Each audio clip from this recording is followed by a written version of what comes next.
반갑습니다, 여러분들. 이제 선뜻 가을이 다가오고 있는 것 같습니다. 9월 초까지만 해도 가을에 대한 느낌을 별로 못 받았는데 이제 잘 때 저녁 때쯤 되면 으슬으슬 추워지고 있는 게 조만간 가을이 빠르게 지나가고 작년보다 더 추운 겨울이 다가올 것 같습니다. 자, 그만큼 추워진 만큼 바이러스들이 더 활동적으로 움직이는 계절이다라고 볼 수도 있기 때문에 더욱더 몸 건강히 또한 신선한 음식들을 자주 섭취하시고 충분히 휴식을 취하시기를 바라면서 오늘 방송을 시작해 보도록 하겠습니다. 자, 이번 시간에는 과연 화폐라는 것이 무엇인가, 그리고 왜 화폐는 우리의 경제를 붕괴시키고 있는가에 대해서 이야기를 해볼까 합니다.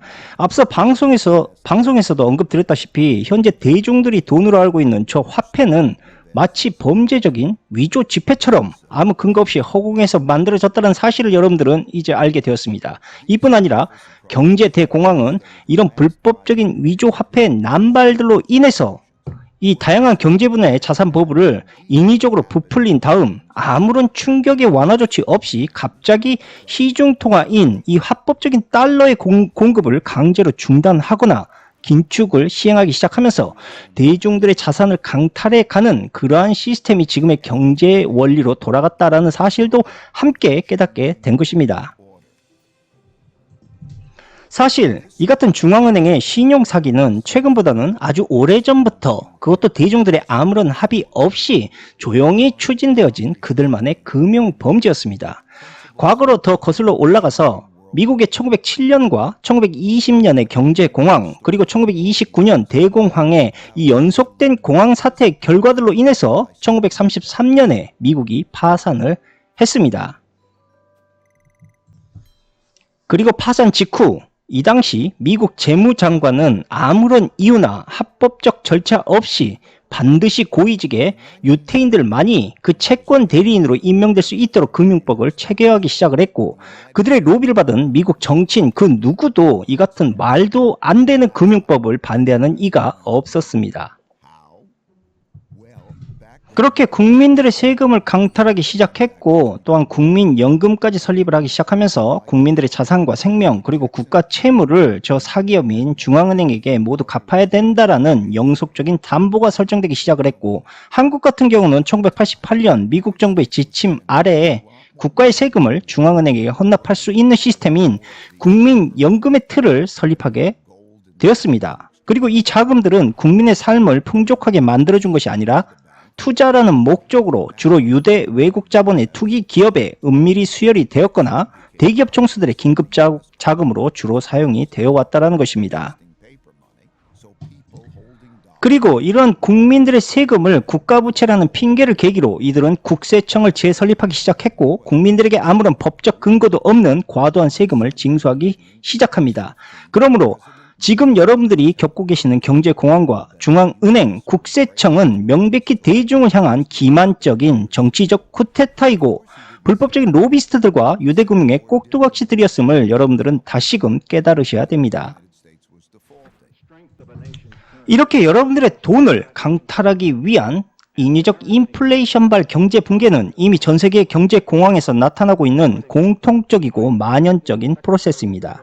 1980년대 중남미 외채 위기, 1997년 한국과 동남아시아의 IMF 외환 위기 사건, 1990년 일본의 버블 붕괴, 그리고 2008년 리먼 파산 후 유럽의 경제 위기가 도래하는 것, 다 같은 수법과 목적으로, 그것도 정해진 수순을 밟아서 일어난 경제 위기들입니다. 그리고 인플레이션 경제에 무참히 박살난 국가들은 중앙은행의 입김으로부터 갑자기 시작되는 저 글로벌 경제 버블에 아무런 대책 없이, 혹은 버블이 터지는 그 이유와 시기조차도 알지 못한 채 모두 초전박살이 났다는 공통점을 가지고 있습니다. 그 이유는 너무나도 간단합니다. 아무도 패드의 경고적 위험이 언제 터져 나올지를 모르기 때문에 패드는 신흥국을 포함 여러 국가들에게 인위적으로 금융위기 사태의 거짓 정보를 흘리고, 부채에 허덕이는 국가들이 다가오고 있는 금융위기를 대처하지 못하도록 그렇게 유도를 하는 것입니다. 지금의 중앙은행 총재가 자꾸 말을 바꿔가면서 거짓말을 하는 이유도 바로 그것입니다. 하지만 예외도 분명히 있습니다. 바로 무엇이냐? 자신들의 투자 지분율이 높은 은행에서만큼은 그 이야기가 다르다라는 것입니다. 특히 BIS는 다가오고 있는 금융위기를 자신들의 수족이라 할 수 있는 각국의 중앙은행들로부터 이 금융위기가 터질 것이다. 그리고 그 시행 정책의 지침을 이미 몇 년 전부터 지시를 하게 됩니다. 그것이 바로 바젤 정책이죠. 그러므로 우리 대중들은 패드의 간악한, 특히 중앙은행 총재의 간악한 거짓말에 속아서 움직일 것이 아니라 저들의 하인 노릇을 하고 있는 민간 혹은 중앙은행들의 움직임을 더 유의 깊게 지켜보아야 될 것입니다. 다시금 명백히 말씀드리지만 신용 팽창으로 인해서 발생되는 호황 시기에 최종적인 붕괴를 피할 수 있는 방법은 전혀 없습니다. 다만 지금의 통화 발행량을 더욱더 증가시키는 신용 팽창으로 인해서 버블 폭탄의 위기를 잠시간 늦추든지 자발적인 포기의 결과로 금융위기를 빨리 터뜨리든지 어차피 폭발하는 통화 시스템의 최종적이고 총체적인 재앙은 결코 피해갈 수가 없다라는 이야기입니다. 또한 지금의 팬데믹 사태로 인해서 엄청난 통화량이 증가를 했는데 이것은 지금의 경제를 잠시간 숨쉬기, 그러니까 응급조치만을 했을 뿐이고 이들의 경제 버블의 폭발력은 그들이 풀었던 그 늘어났던 통화량만큼이나 충격적인 대공황의 결과를 가져오게 될 것이다 라고 저는 판단을 합니다. 그 시기는 내년부터 본격적으로 시작이 될 것이다 라고 생각을 합니다. 왜냐하면 사실 전염병 사태는 과거의 돈의 유동성의 문제가 아니었습니다. 바로 전염병 격리라는 특수성으로 인해 생기는 소비 위축이었고 모두가 이것을 다 아는 사실이었음에도 불구하고 그들은 그것을 뻔히 알고도 이해할 수 없는 저 엄청난 허공의 돈을 대중에게 풀었던 것입니다. 자, 이것은 글로벌 세계 경제에 대한 어려운 문제를 이야기하고 있는 것이 결코 아닙니다. 바로 달러를 인위적으로 풀고 인위적으로 걷어내는 그러한 기축통화국에 의해서 경제 위기가 저들에 의해 인위적으로 조작이 되고 있다는 것입니다. 그러니까 때에 따라서 이 인플레이션을 만들어내고 다시 돈을 걷어들이는 단계를 저들이 엿장수 마음대로 정하고 있다는 것입니다. 그래서 지금까지 생긴 경제 위기들 대부분이 바로 저들의 달러 장난질에 의해서 생겨난 문제들이라는 것이죠. 만약 그렇다면 왜 팬데믹 사태에 저들은 일부러 더 많은 돈을 발행했던 것이냐? 그것은 바로 가치가 폭락해져 가고 있는 달러의 가치를 더욱더 하락시켜서 과도한 인플레이션을 조작을 하고 그 핑계를 이유로 새로운 화폐 출현을 유도한 것이다 라고 볼 수가 있습니다. 그렇게 새로운 화폐를 통해 자신들의 위태로운 지금의 금융 권력을 더욱더 장기화하려는 그러한 계획인 것이죠.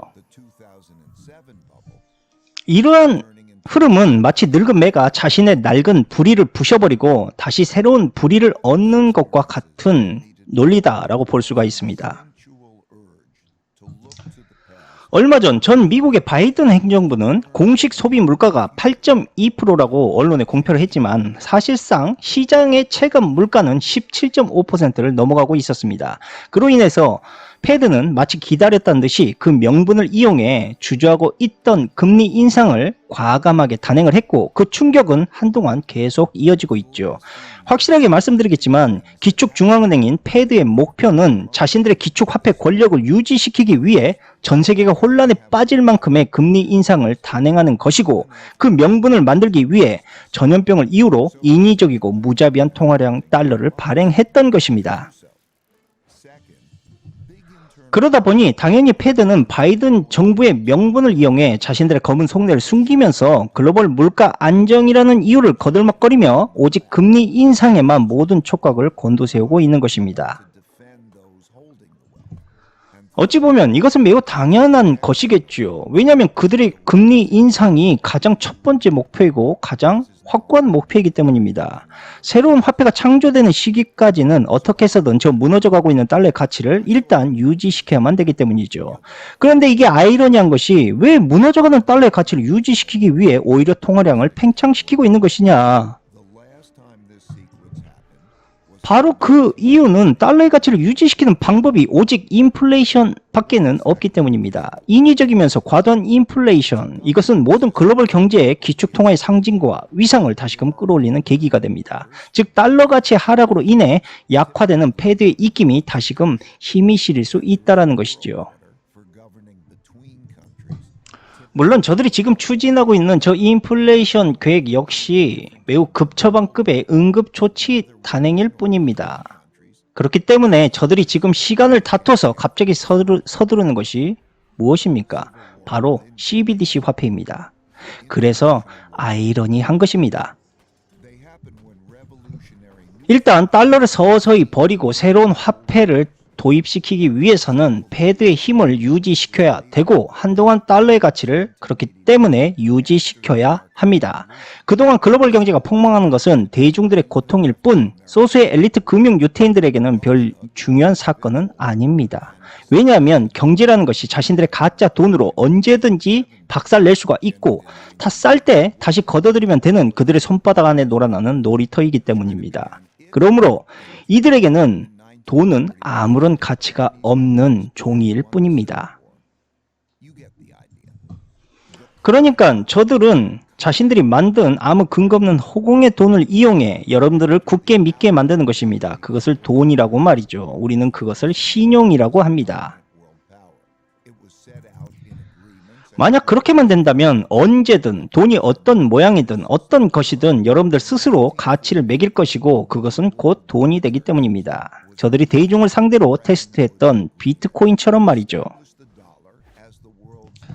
정리해서 간단히 말씀드리자면 그들의 수족인 중앙은행 패드는 소수 유태인들의 달러 가치를 지키기 위한 전략을 일단 취할 수밖에 없고 그로 인해 글로벌 경제는 박살이 나게 될 것이다. 물론 이러한 시간을 새로운 기회로 보는 이들도 있을 것이고 다른 한편으로 지옥으로 보는 이들도 있을 것입니다. 그러나 그런 개인적인 이익의 눈이 아닌 좀 더 넓게 그 속을 들여다보자면 그들이 자신들의 돈의 욕망과 권력에 의해 전 세계 경제를 박살내고 있는 참혹하고도 잔인한 사실을 우리가 알 수 있게 된 것이고 이들이 자신들의 욕망으로 인해 수많은 사람들이 자살하거나 혹은 죽게 되는 광경을 아무런 감정 없이 옆집 불구경하듯 쳐다보는 자들이다라는 것을 여러분들은 분명히 알고 계셔야 된다는 것입니다. 이야기를 다시 되돌려서 바이든에 대해 이야기를 해보겠습니다. 이 바이든은 소수 엘리트들의 돈의 가치를 유지시키기 위해 바로 인플레이션 감소법을 시행하겠다라고 발표를 했습니다. 이것은 더욱더 철저히 대중들의 마른 오징어에 물을 짜내겠다라는 일종의 세금 착취법인데 분명 이 정책에 반하는 대중들이 생겨나게 될 것입니다. 그래서 이 같은 사태를 염려한 나머지 바이든 정부는 무려 8만 7천 명의 국세청 단속 요원을 새로 고용하였고 600만 발의 실탄을 추가로 구매했으며 새로 고용한 요원들의 실탄 사격과 주민 체포 등의 훈련을 실시하고 있습니다.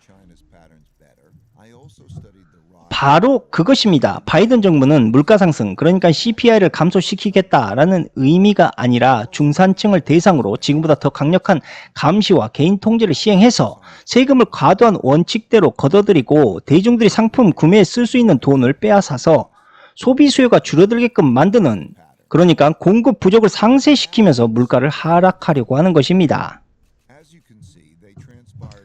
이 같은 바이든 정부의 계획은 실제 국세청 내부자의 고발에 의해서 드러난 사실이고 세무조사는 주로 중산층이 그 대상이 될 것이라고 합니다. 분명히 이것은 정부가 대중에게 정당한 법이 아니라 무기와 공권력을 앞세워서 돈을 빼앗는 징수행위, 엄연한 범죄 행위이고 더욱이 자신들이 만든 위조 화폐를 통한 불법적 사채 행위를 그들 스스로가 자행하는, 인정하는 행위이기도 합니다. 그렇다면 지금의 인플레이션, 즉 화폐 발행의 증가로 가장 큰 이득을 보는 자들은 누구일까? 그것은 대부분 유대 엘리트들로 구성된 상위 0.01%의 부자들입니다. 그리고 우리가 미디어에서 보고 있는 그 꼭두각시들도 모두 한 통속이죠. 자, 만약에 바이든 정부가 시중의 화폐량을 줄여서 물가를 안정시키는 게 그 목적이었다면 그 많은 국세청 직원들을 새로 뽑아서 군사훈련을 시키고 무장시켜서 중산층을 강탈하려고 하지 말고 돈이 집중이 된 저 소수의 0.01%의 부자들을 털어야만 합니다. 우리나라만 보더라도 부동산 국토의 대부분을 5%의 부자들이 독식하고 있는 현상, 이것과 매우 비슷한 상황이라고 볼 수가 있죠. 돈이 그만큼 한 곳에 몰려 있다라는 말입니다. 그리고 소수의 권력자들이 부동산 연 500조 이상을 강탈해 가고 있는 것이 지금 우리나라의 현실입니다. 그런데 미국은 법적으로 국민들에게 소득세를 거둘 수 없음에도 불구하고 그것을 거뒀던 것이고, 이 사실을 다큐멘터리로 제작한 아론 루서는 결국 죽게 되었습니다. 지금의 이 신자유주의 경제 이론에 매몰되었던 수많은 경제학자들은 한 가지 거대한 착각을 하고 있습니다. 경제 규모가 거대한 만큼 화폐량이 늘어나야 하고, 그러기 위해서는 근본이제나 기타 물자 본위제의 화폐를 통해 화폐량을 제한하는 것보다 지금의 신용 기반 화폐를 사용하는 것이 더 맞다라고 주장을 하고 있는 것이죠. 지금의 경제학자들이 이렇게 엉뚱하게, 그것도 강력히 주장하는 것은 둘 중에 하나뿐입니다. 일단 잘못된 세뇌 교육을 받았던 것 아니면 그들에게 돈을 받고 살아가고 있는 하수인이겠죠. 왜냐하면 오히려 화폐량, 그러니까 근본위제를 위해서 제한하는 방법이 우리가 현재 겪고 있는 소수의 금융 유태인들이 마음대로 장난칠 수 있는 화폐 폰지 방지와 인위적인 경제공황 사기를 막을 수 있는 다소 느리겠지만 유일하고 정직한 경제성장 기반 시스템이기 때문입니다. 예를 들어보자면 과거 영국이 산업혁명을 시작해서 또한 완성을 했고 전 세계에 해가 지지 않는 제국으로까지 성장했던 이 100여 년의 시간 동안에도 화폐량은 일정하게 유지되었었다라는 사실을 알지 못하는 사람들이 매우 많다는 겁니다. 아무런 근거 없는 무분별한 통화 화폐 정책은 인플레이션을 불러오게 되고, 인플레이션은 사람들을 더 빈곤하게 만듭니다. 이것은 명백히 정부의 잘못된 판단으로 생긴 문제이고, 중앙은행은 그동안 인플레이션을 대중 착취라는 무기로 이용해 왔던 것입니다. 사실 우리가 알고 있는 자본주의 공식은 완전히 잘못됐습니다. 그러니까 통화량을 늘려야만 경제가 성장하는 게 아니라 돈의 회전 속도를 높여야 건전한 경제가 성장이 되는 것입니다. 즉 경제에서 참여 주체자들 간의 돈의 순환 속도를 높이게 되면 굳이 화폐량을 늘리지 않아도 같은 효과가 발생된다라는 이야기입니다. 그런데 왜 자꾸 중앙은행은 화폐를 증가시키고 통화량을 급증시키느냐? 그것은, 그런데 만약 인위적으로 화폐량을 늘리지 않는다면, 그러니까 중앙은행이 가짜 돈에 허공의 돈을 무한정 찍어내지 않는다면 은행은 그 돈을 발행해서 대출로 이자를 발생시켜서 먹고 살 수 있는 은행의 수익을 잃어버리게 되는 것입니다.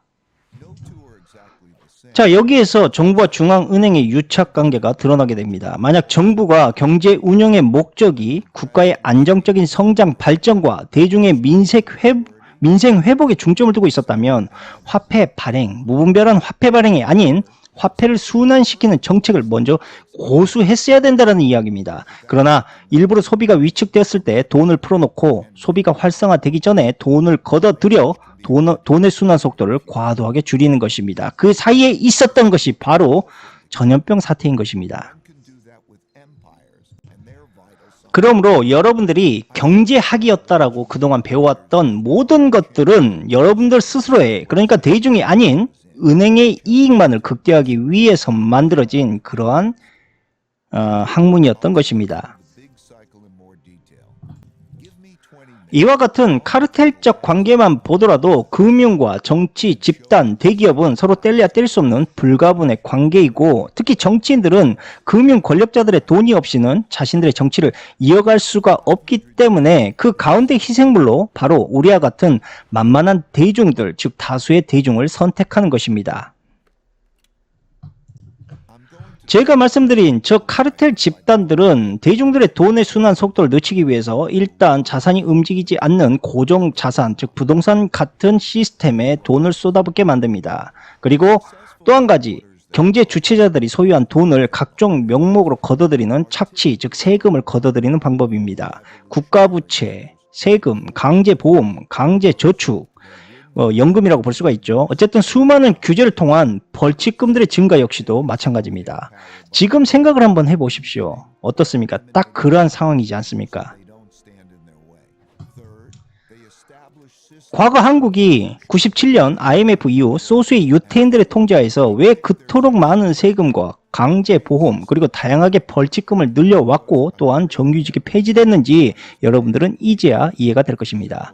그렇습니다. 사실 미국에는 경제가 없고 국민도 없습니다. 인플레이션 감소법을 시행하는 미국은 결국 경제를 스스로 파괴하게 될 것이고 그것을 인위적으로 유도하는 자들이 지금의 소수의 권력층의 0.1%의 유태인들입니다.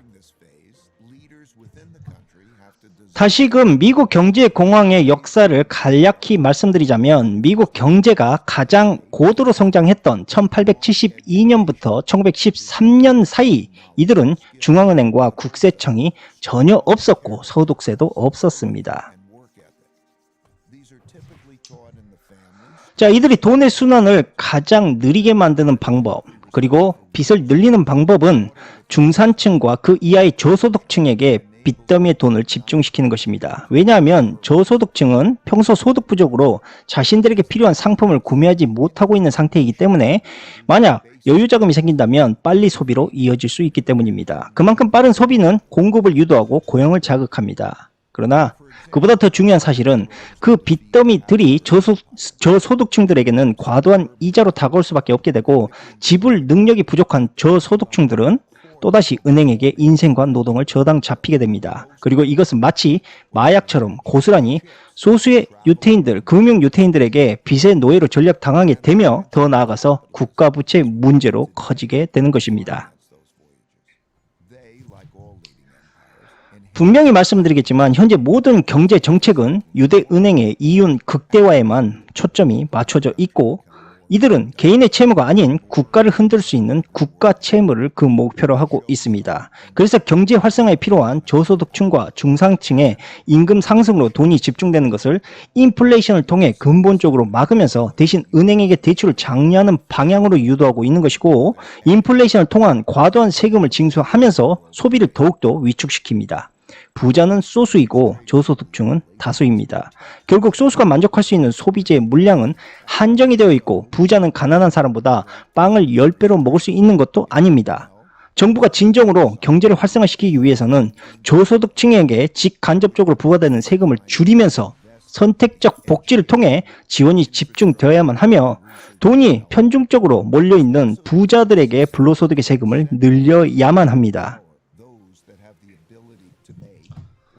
여기에서 한 가지 깊은 의문이 드는 것은 빌 게이츠와 워렌 버핏은 왜 더 부자가 되어가고 있는 것인가? 그들은 끊임없이 기부하고 끊임없이 선행을 베풀고 있음에도 불구하고 돈은 더욱더 불어나고 있습니다. 이것은 분명히 자본주의 시스템의 엄청난 결함을 이야기하는 것이고 또한 그들의 돈이 결코 그들 자신 것이 아님을 그들은 명심해야 됩니다. 자, 미국 노동부 노동통계국의 소비자 지출 데이터에 따르자면 전반적으로 세금은 평균 소비자 지출의 약 25%를 차지할 정도로 과대해져가고 있습니다. 그런데 왜 이 어마어마한 세금 착취 속에서도 마스코트 거부들은 더욱더 부자가 되어가고 있는 것인가?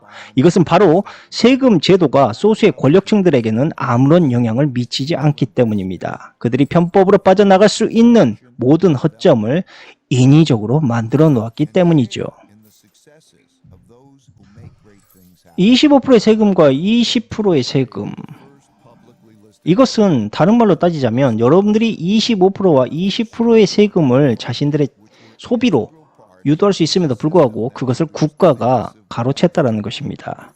이뿐 아니라 경제 금융화로 늘어난 이자 비용까지 합친다면 그 기회비용으로 인한 경제적 손실 더 크게 될 것이죠. 자, 이 모든 것은 존재할 이유가 없는 사실상 중앙은행과 사적 국세청으로 인해서 정부가 열심히 돈을 빌리고 착취해가는 시스템으로 인해 생긴 것들입니다. 결국 우리는 과거 노예 제도보다 조금 나은 위치에 있는 것일 뿐 과거와 크게 다를 것이 없다는 것이죠. 한마디로 노예라는 악랄한 제도가 다만 금융 착취로 바뀐 것뿐입니다. 원래 가격이라는 것이 상품이나 용역의 가치를 숫자로 표시한 것이고 가치는 상품에 내재된 실용성과 욕구를 충족시키는 과정입니다. 원래 인류의 모든 경제 활동은 물물 교환이었습니다. 그런데 상품을 교환하면서 물건이 부피와 여러 거래 불편함 등으로 인해서 돈이 교환 수단으로 등장하게 된 것이죠. 그러니까 원래 돈은 그 자체로 어떠한 가치를 가진 것이 아닙니다.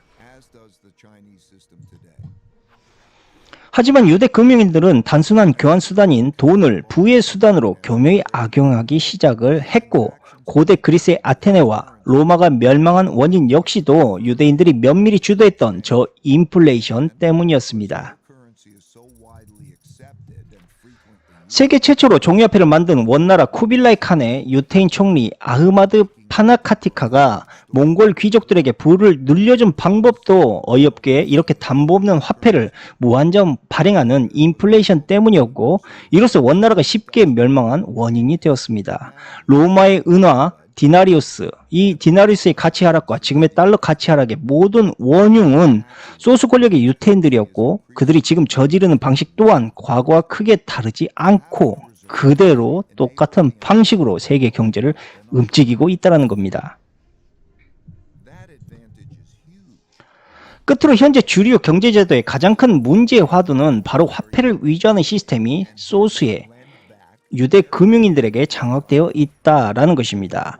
경제의 주체인 돈이 가짜인데 지금의 실물 경제가 어떻게 진짜로 운영될 수 있겠습니까? 그러므로 지금의 제도권 경제는 이 소수의 금융 유태인들이 언제든 쉽게 무너뜨릴 수 있도록 만들어져 있으며, 그들이 언제든 새로운 화폐로 장악할 수 있도록 달러의 가치를 화폐 통화량으로 결정할 수 있는 능력을 가지고 있다는 것입니다. 이러한 편중적이고 독점적인 금융 시스템의 해결책은 안정적인 범국가적 화폐를 만들어서 허공에서 유대 금융인들이 마음대로 돈을 찍어내고 있는 현재 은행 시스템을 개선해야 될 뿐 아니라 정부가 중앙은행을 벗어나는 근본이제와 같은 실물 화폐 경제 시스템으로 다시금 구축을 해야 된다는 것입니다. 하지만 록펠러와 로스차일드가가 현재 손을 잡고 만들어가고 있는 저들의 새로운 금융 시스템은 결국 우리 국가의 수장들, 지도자들을 자신들의 기득권과 권력을 지키기 위해 또다시 그들의 욕망에 사로잡히려고 하게 될 것이고, 또다시 저 소수의 금융인들의 심부름꾼으로 전락하게 될 것임은 이미 자명한 사실입니다.